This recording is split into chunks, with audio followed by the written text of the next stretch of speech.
Welcome to my class on valuation. Today we're just going to kind of go over the basics a little bit, an overview of what it is, what the idea is. We're going to learn where to get all the key financial data that you're going to need to start making your forecasts. We're going to learn about cost of capital and capital structure, because that's a pretty important topic that is kind of used across most of the valuation process. And last, we're going to be doing a couple different ways to forecast revenue growth, because that's how you will get everything that you need in the next week.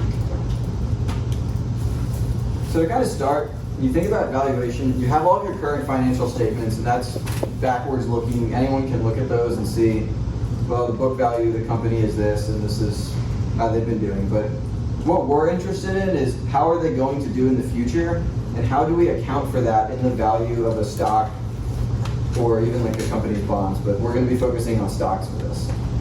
So we're going to forecast those out based on assumptions that we make, and we're going to take the forecasted numbers and plug them into a couple of models to kind of create like an intrinsic value per share. Now, the market may agree with it, may not agree with it. You may find something that's under or overvalued, and there's two kind of valuation assumptions. There's two kinds of valuation models. There's ones that are lucky and ones that are wrong. There's no such thing as anything that's right. So if all of them are going to be wrong, your goal is to be wrong in a way that you don't look like an idiot. Basically, if you think about when people forecasted the elections and they said there was a 60% chance that Hillary Clinton was going to win, well, they looked a lot less dumb than those who said there was a 98% chance that she was going to win. So you don't want to be the person that says, I'm 98% it's this. You want to be, I'm 60% it's this. So to start, we need to kind of understand the capital asset pricing model. And this looks kind of scary with all the letters, but it's really simple. So there's four major components. There is the expected return of the stock, or expected return of the equity, which is what you're solving for. There's the risk-free rate, which you'll find is, in most countries, it's the treasury bond of that country, because the treasury bond is thought to pay out at a certain rate. In this case, it's not up here, but like 1.7% for the US. You can earn that risk-free because the US government's always going to pay its debt back. So that's the premise of that. Then there's the beta of the stock, which the best way to just describe that is just go on Bloomberg and look it up, but it's kind of the stock's correlation with the rest of the market. And that's important for figuring out how much risk that you're taking on. And then we have the expected market return. This is another figure that you're going to kind of find on Bloomberg, but in the US, we typically use the S&P 500 as the return of the market, and we estimate that around 9%. And then we also have our weighted average cost of capital. So this is what we're going to, so that the capital asset pricing model is kind of used in computing this. And this one also looks really long, but it's pretty much a simple weighted average. So if you're familiar with the concept of a weighted average where you weight half of something with something else and half of it to another thing, that's all this is doing. And in the future, we're going to use this as a discount rate for cash flows. And we're going to, and all of these weights can be found on the balance sheet or using Bloomberg. So actually, I'm going to go out and I'm going to show you how you find the weighted average cost of capital real quick. So I did this for the company Coca-Cola. So when we look at so first what we'll start with is we have to figure out kind of the weight of everything. What's their capital structure? So how much of it's equity, how much of it's debt, how much of it's preferred stock. So what I did is to find out how much their capital structure is equity. You go on Bloomberg, Yahoo Finance, wherever, you look up the market capitalization. So right here I've got the company's market capitalization. I'll highlight that in yellow for you. Next, I need to figure out how much of it is debt. So all I'm going to do again is I'm going to go on the balance sheet and I'm going to look at the total debt. And it's right, and there's a big figure on Bloomberg that says total debt. You grab that number. All these are in millions, by the way. So you're going to grab that. So those are the two things. And then there's also preferred stock. Coca-Cola doesn't have any preferred stock, so on the balance sheet that's just 0. So right here, 0.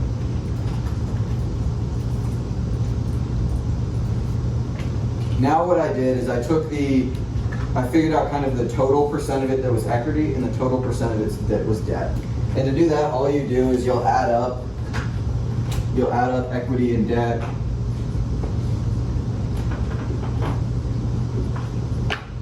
you'll divide equity by that.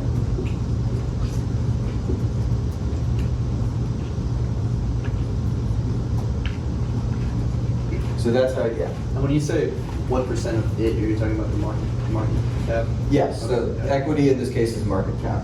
So it's like, and you'll do the same thing for debt. So instead of putting equity on the top, you're gonna put debt on the top. That's how you get the percentage of what is what with this. Those should add up and equal 1 now, right? Yeah, so it'll always equal 100%. If you have less than 100% of it accounted for, you probably want to check that. Now we need to kind of figure out what the cost of capital is. So what we're going to do is we're going to go back and look at this. So when we think about the cost, so we have the weight of equity and the weight of debt. Now we have to figure out the cost of equity and the cost of debt. Now to find the cost of debt, all we have to do is find the expected return on the company's equity. So we're going to go back and use the capital asset pricing model to find this. And when we look on the spreadsheet, the way that we find that is, what we're going to do is we're going to find I went on Bloomberg and I took the expected market return, which is 8.87% as of a couple days ago, and that'll change every day. I found the 10-year Treasury bond rate, and that'll also change every day. You can just look up US 10-year Treasury on there. You'll get the percentage. So I have two of the pieces of the equation. Then I went in, you go to the company, in this case Coca-Cola, I typed in beta. So I got the company's beta of 0.49. So then I'm going to take all of that stuff and I'm going to plug it into the capital asset pricing model equation, and I'll show you how. So if I have expected return, which is what I'm solving for, I've got the 10-year Treasury of 1.79, and then I have the company's beta of 0.45. I'll call it 0.45. And then I'm going to find, this is what's called the market risk premium. So I'm going to take the expected return of the market, 8.89. And I'm going to subtract the 10-year Treasury bond again, so the 1 point. And the reason that's called market risk premium is because if you think about it, that's what you're expected to get in excess of the risk-free rate. So the risk-free rate is 1.79, you expect 8.8. The difference between the two is that excess, and that's the risk premium.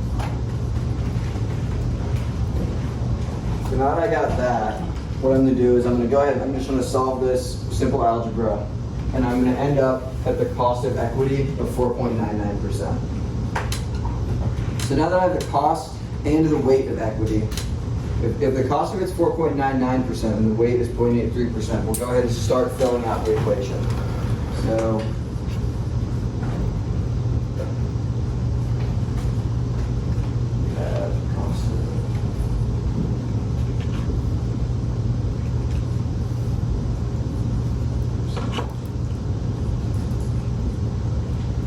that's the first part. So we have the cost of equity.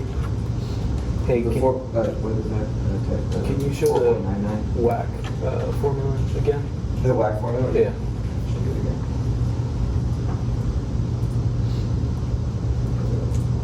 So yeah. So the weight of equity, this WE here, is that 83% that we calculated at the beginning. The expected return is what we calculated using the capital asset pricing model, so that should be 4.99. But so we have the expected return of the stock using that model, and then we have the weight of equity, which we just calculate the percentage of their total capital structure that's equity. So 83% of it is going to be 4.99. Next, we're going to have to calculate the cost of debt, and then we're going to have to take that and multiply by the tax rate. So we're going to start by calculating the cost of debt.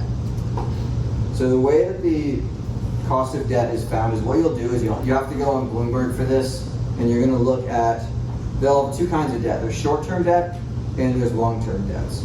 Typically the long-term debt rates, the longer the debt is, the higher the rate that they're going to have to pay on it. And so the short-term rate should be longer than the long-term debt rate.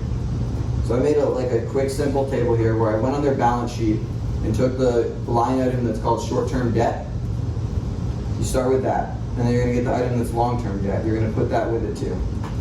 And then I use the same kind of equation as the equity divided by equity plus debt to figure out what percent of it was short-term and long-term debt. So when I went to solve for the percent of short-term debt,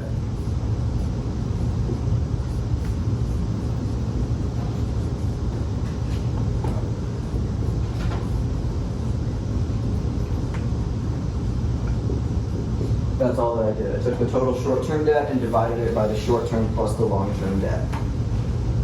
So then I did the same. I did the same thing for long-term. So I did the long-term divided by short-term plus long-term to get the percentage.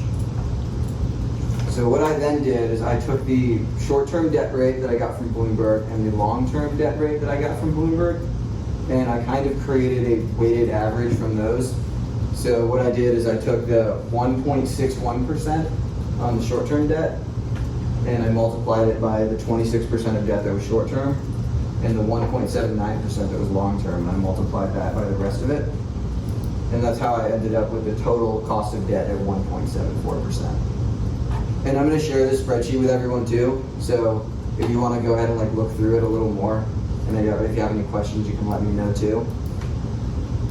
But now that I have the pre-tax cost of debt, and when we look at the weighted average cost of capital, you have to pay taxes on issuing the debt. So what we have to do is we have to account for taxes. So when we get to the cost of capital equation, we know that if 83% of it's equity and the rest is debt, the rest is going to be 17%, which is debt. We know the pre-tax debt rate I calculated to be 1.74%. And then we're going to have to take this rate of debt and multiply it by 1 minus the tax rate. So for this, I just use the corporate tax rate of 21%. When you do it for an actual company, what you'll do is you'll go into their 10K and you can look up their actual tax rate and plug that in. So I'm going to go ahead and do 1 minus 21%, which is going to give me 79%. So the effective cost of debt is only 79% of this number.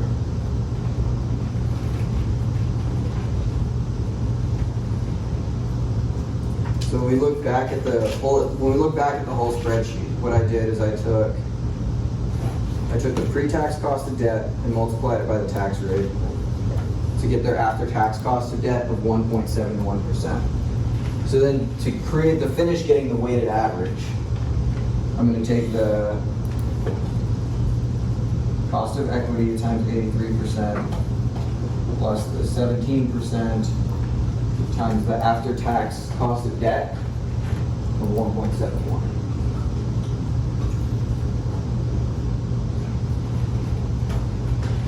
So does everybody follow how I kind of got there?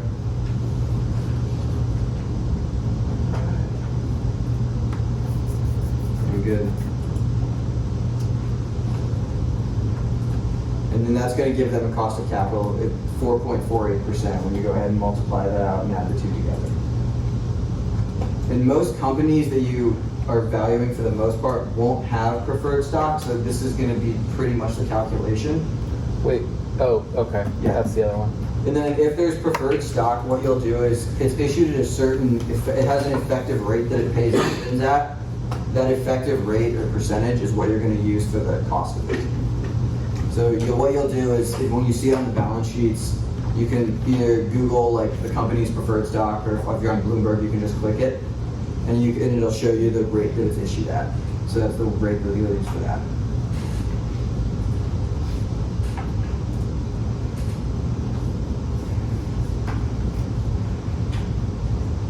Okay, so next we're going to kind of talk about the next biggest thing that you do when you value a company after calculating these two things, or this thing, is you need to forecast revenue. When you come out to forecasting your cash flows and your balance sheet, which we'll learn how to do next week, most of that comes from the forecasted revenue number that you have. So it's very important that you get this as accurate as you possibly can when you do it, or else the number that you're going to get at the end for the stock price, it's not going to matter because it's going to be so far off. This has the largest impact on most of it.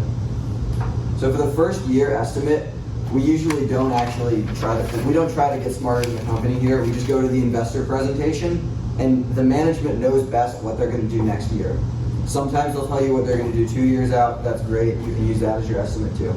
But for the next year, the best thing to do is to take what the company estimates and use that, because it's usually pretty close. For years 2 to 4, there's 2 ways you can do it. You can either do it using a quantitative model, where you're just going to mathematically figure out where it should go. And you can also use a driver-based model, where I'll show you, you'll look up facts about the industry and kind of figure out what their sales are going to be based on what their industry should do next year. And in the last year, we use something called the terminal growth rate, which I'll explain how to calculate at the end. So we're going to take a look at kind of a driver-based forecasting example. So we're going to pretend that we're analyzing an airplane manufacturer. Now, in the airline industry, I've assumed that most airlines use planes for about 30 years. And the average age of planes that this company sells to, we've gone and looked it up, is about 25 years, and there's a standard deviation of about 5 years. We're going to assume a normal distribution. And what that means is, for anyone who isn't familiar with them,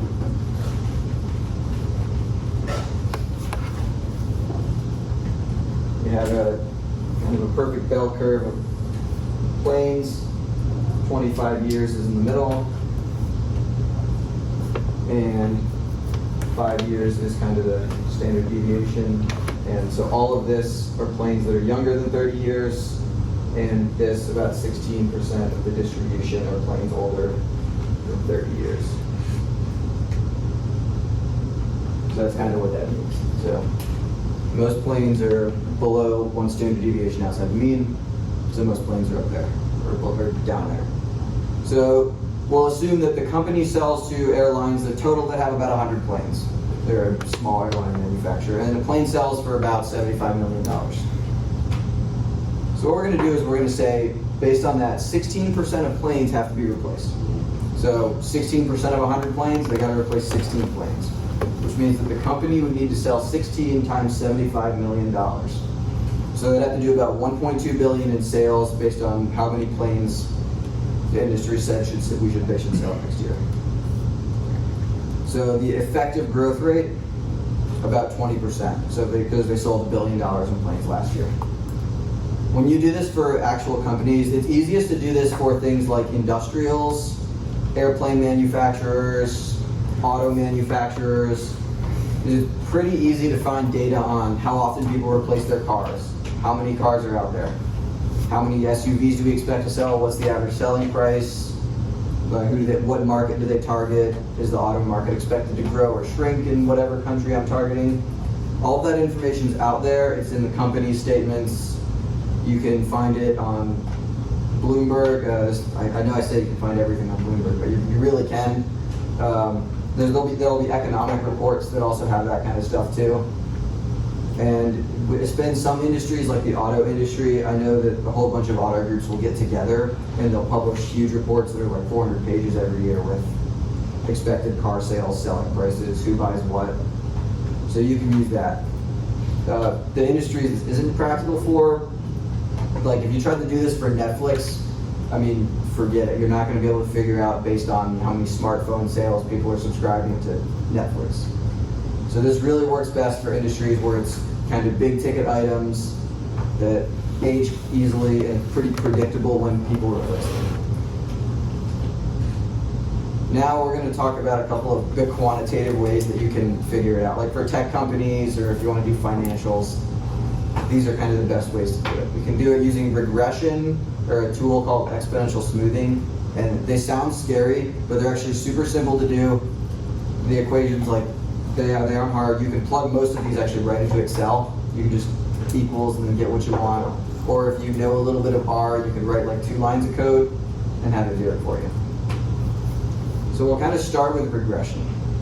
So regression, what it does is it's going to take, we have a whole bunch of,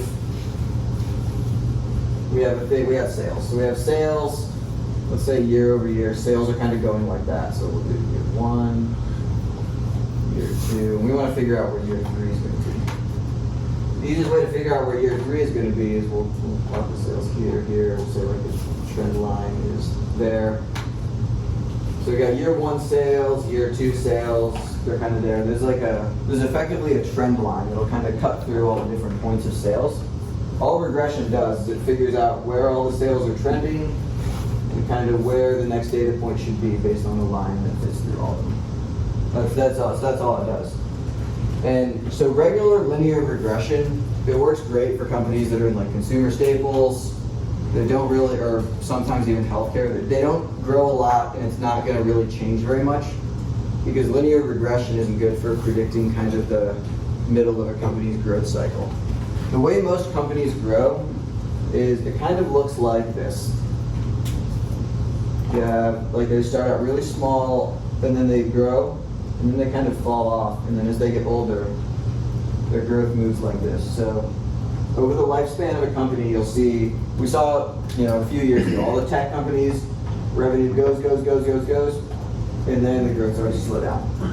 If you took a company like Brinks, which we analyzed last year for the CFA pitch, if you think about where they are, right here, they've been around since the 1800s. You can't grow much more than 2% a year when you've been around since the 1800s and your business is simple.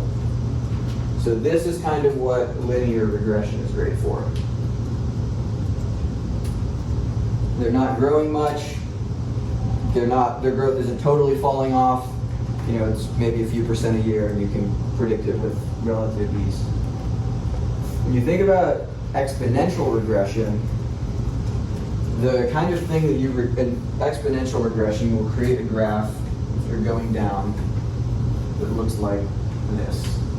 So if your data is it starts off really big and it starts getting smaller, faster and faster and faster, that's what exponential regression is the best for predicting.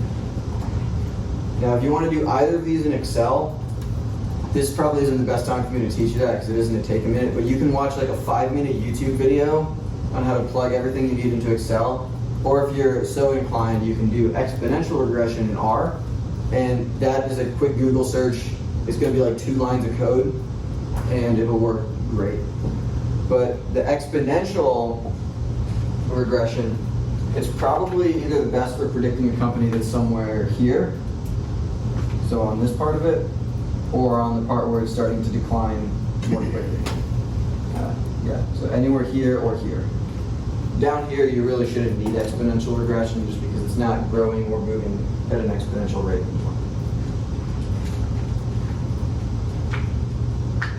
And then if you want something else to look up, you can look up this thing called the exponential random walk theory. That's something that you'll use. That's more for statistical analysis on revenue growth, so if you want to figure out statistically where it's going to go, that's best for that, but just regular exponential regression will cover just projecting a couple of years. Next, we have this thing that's called double exponential smoothing. So if you want to do it in Excel, there's the equation. That's why it's so much easier to do it in R, but if you want to do it in Excel, there it is. The way it works is it's a model that accounts for 2 things. So there's a level component and a trend component. So say we have a whole bunch of sales growth data and it grows X% year over year. It's creating a trend, whether it be parabolic up, like on this stage of the thing, or parabolic down. I usually use them in companies that are small and growing very quickly, like Kinsale or Carvana is what I use these on. So they have kind of the trend component is that it's going like that. And then the level component will say, well, how much of next year is explained by the year before or the years like way before that? So the year right before or the year 2 or 3 years before. So that's kind of where so there's 2 like variables in it if you go to program one of these models, alpha and beta. So alpha is the level component. How much is it going to follow its upward trajectory? And those can go from like 0 to 1. Trend component is how much is it going to continue following? Is it more explained by last year or 2 or 3 years ago? Because last year could have been an outlier. And the trend component will kind of help filter that out. So that's something that you usually won't use. And if you're valuing most companies, usually what we pitch is more established. So this is not super useful for that. It was more useful for some of the smaller ones that we did last year that were kind of growing rate that was out there. But and the last thing you do, so that's what you're going to do for years 2 to 5. So you're going to plug things into those models in Excel, and you'll get years 2 and 5. Year 1 will come from the company. Last year is the terminal growth rate. The way that we're going to find the terminal growth rate is we're going to take the long-term GDP growth in the country that the company is located in. So in the US, the long-term GDP growth is like about 2.4%. You can go to the worldbank.org to get this data, or you can find it from the Bureau of Economic Statistics.gov. And if you think that the company is going to grow at a rate different than the GDP for whatever reason, might have been something you read in their 10K or might have been something you personally believe, you can use the long-term industry average growth. That's something that you're going to have to find on Bloomberg.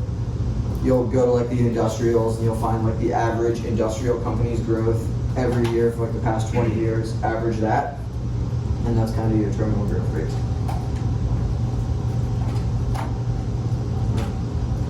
And that's it for this week. So next week, what we're going to get into is we're going to take our revenue forecast and we're going to learn how to go through the balance sheet, income statement, and statement of cash flows and create a 3-statement model to forecast out all of the financial statements so we can start actually building valuation models.